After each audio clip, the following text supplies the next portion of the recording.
Hoy te voy a mostrar algo que probablemente nadie se atrevería a decir en voz alta. No se trata de atacar el matrimonio, sino de revelar lo que se oculta detrás del telón de una institución que, según Freud, no solo puede reprimir el deseo, sino destruir el alma. ¿Alguna vez te has preguntado por qué tantos matrimonios terminan en silencio, no con gritos, sino con miradas vacías? ¿Por qué una unión que prometía pasión, complicidad y eternidad se convierte en un campo de rutina, de obligaciones disfrazadas de amor y de deseo marchito? Freud lo sabía. Y lo advirtió. El matrimonio, decía, puede convertirse en una trampa mental donde lo inconsciente se enreda con lo socialmente aceptable y donde el deseo se sacrifica en nombre de la estabilidad. Para entender esto, tenemos que sumergirnos en el subconsciente. Porque el verdadero conflicto no está en lo que dices, sino en lo que reprimes. Y en una pareja que convive todos los días, esas represiones se multiplican. Lo que comienza como amor se transforma poco a poco en un contrato psíquico, en una jaula dorada donde ambos pactan no tocar ciertas verdades, el deseo por otros, la necesidad de soledad, el resentimiento acumulado. Las fantasías ocultas. Freud afirmaba que el ser humano no está diseñado para la monogamia tal como la sociedad la impone. Lo que desea, lo que sueña, lo que erotiza, rara vez coincide con lo que el deber dicta. Entonces, ¿qué ocurre cuando alguien se casa? Se firma un acuerdo con la cultura, con la moral, con la ley. Pero el inconsciente no firma nada. El inconsciente sigue operando por su cuenta y empieza a generar síntomas, aburrimiento, insatisfacción, infidelidad, somatizaciones, neurosis. El matrimonio se convierte entonces en un campo de batalla psíquico. Ella ya no desea como antes. Él ya no mira como antes. Pero ambos siguen jugando a la pareja perfecta. La máscara social sustituye al erotismo real. Y lo peor es que nadie habla de ello. El deseo se vuelve clandestino. El erotismo se esconde. El silencio ocupa la cama. Y en ese silencio, florece el síntoma. Freud hablaba del retorno de lo reprimido. Todo aquello que el sujeto intenta enterrar, vuelve con más fuerza. En el matrimonio, esto se expresa como una guerra silenciosa, celos disfrazados de protección, control disfrazado de amor, indiferencia disfrazada de cansancio. Nadie dice nada, pero todo está dicho. La energía sexual, si no encuentra un canal honesto y vivo, se convierte en resentimiento. Y aquí viene la trampa más perversa: cuanto más deseas a alguien, más poder le das. Pero en el matrimonio, ese poder queda atrapado en la costumbre. El deseo necesita misterio, distancia, peligro. Pero el matrimonio exige previsibilidad, cercanía, seguridad. Entonces, la mujer que antes era un enigma, ahora es una rutina.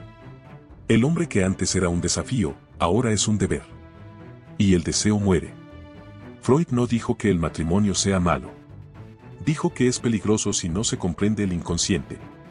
Si no se habla de lo que no se dice. Si no se acepta que el amor adulto implica aceptar la sombra del otro. El problema no es convivir, es pretender que el deseo puede sobrevivir sin espacio, sin juego, sin tensión erótica. Hay parejas que logran algo diferente. Que entienden que el deseo no se domestica, se negocia. Que el amor no es control, sino complicidad. Pero son las menos. Porque el modelo dominante nos enseña que casarse es sinónimo de posesión.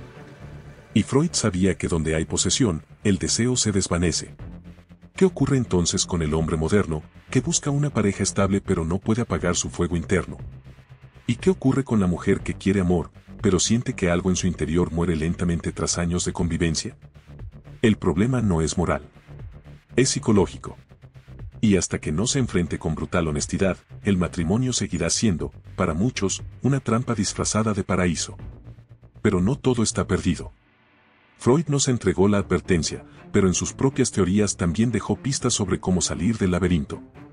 Escapar de la trampa psicológica del matrimonio no significa destruirlo, sino transformarlo. No se trata de matar el vínculo, sino de resucitar el deseo bajo nuevas reglas, más honestas, más instintivas, más simbólicas. La clave está en comprender que el deseo no sobrevive en la cárcel de lo predecible. El amor puede florecer en la intimidad, sí, pero el deseo necesita aire, misterio y una dosis de transgresión simbólica. Lo que mantiene vivo al deseo es la sensación de que el otro no nos pertenece del todo. Que sigue habiendo un rincón de su alma al que solo accedemos si lo conquistamos, si lo seducimos, si lo provocamos. Escapar de la trampa implica dejar de confundir amor con fusión. Dos personas no necesitan convertirse en una. Necesitan seguir siendo dos, con sus sombras, sus espacios, sus secretos, incluso sus silencios. El error fatal es creer que la transparencia total mantiene viva la llama, lo que la mantiene es la tensión, la danza, el vaivén entre cercanía y distancia. El hombre que quiere seguir siendo deseado debe conservar su misterio. La mujer que desea no apagarse, debe proteger su mundo interior del desgaste de la rutina. La solución no es más control, más convivencia, más fusión, es más libertad psicológica, más erotismo simbólico, más juego con las máscaras, en vez de enterrarlas. Una estrategia poderosa es la resexualización de la mirada. Mirar al otro como si no fuera tuyo. Verlo como un ser que no se ha rendido del todo, que aún puede ser conquistado. Romper el patrón de las conversaciones funcionales y devolverle al lenguaje de la pareja el doble sentido, la insinuación, la provocación sutil. Volver a habitar el terreno simbólico donde el deseo se alimenta. Otra técnica profunda es aceptar y encarnar los arquetipos, el amante, el guerrero, la musa, la bruja. Jugar a ser lo que reprimes. Permitirte representar la sombra en vez de temerle. Hacer del vínculo una pequeña obra de teatro donde ambos se transforman en personajes que, por un instante, se olvidan del rol de esposos para habitar el de amantes, enemigos, desconocidos que se desean. La salvación del deseo no está en aferrarse al amor domesticado, sino en animarse a danzar con la sombra del otro. En entender que el deseo no muere por falta de amor, sino por exceso de realidad. El amor quiere estabilidad, el deseo quiere vértigo.